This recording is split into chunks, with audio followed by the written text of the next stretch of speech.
Bago kumalat ang lahat, gusto ko munang magpasalamat sa aking idolo na isang alamat sa pagsulat sa mga balitang kanyang isinasampulot at sa panibagong beat ng 44. Yo, sa bawat paglabas mo ng kantang aking kinakabisa, nasa utak ko ay laging isisilbing pantasa upang mahasa, pinasa at pilit na pinalasa. Punuin mo ang bawat tasa upang pagibangan ng masa. Ang idolo ko ay simpleng tao, alalay ng hari na nagsulat ng lando, hanggang si Pepe ay makilala ng tao. Kaya ngayon madami nang gusto na siya'y makatulabo.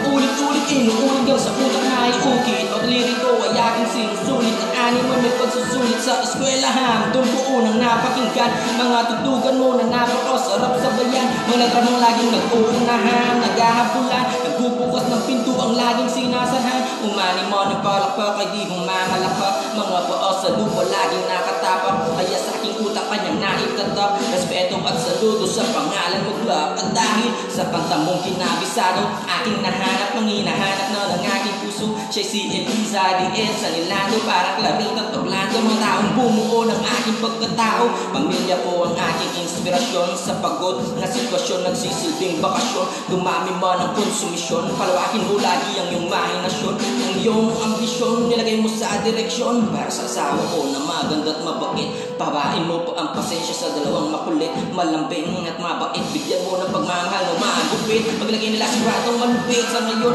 di man kita kasama, kayo naman ang lagi kong inaalala. Sa Pilipinas hanggang dito sa Korea, di magbabago ang pag-ibig na aking ipapadalo. Lagi akong nagdarasal sa may kapal na sana po mabahin po ang buhay ng aking mahal. Makauwi na ako at di na magtagal, magsama na kayo at muli na makapag-world. Kaya nga, huwag mag-isip ng mapakit. Pangako ko naman na di kita pagpapalit. Nasawa ko na mabait, malupit, alagaan ka kahit wala ka pong sakit. Di ako maghahanap pa ng kabit, dahil sa puso ko ikaw lang ang nag-iisang bet.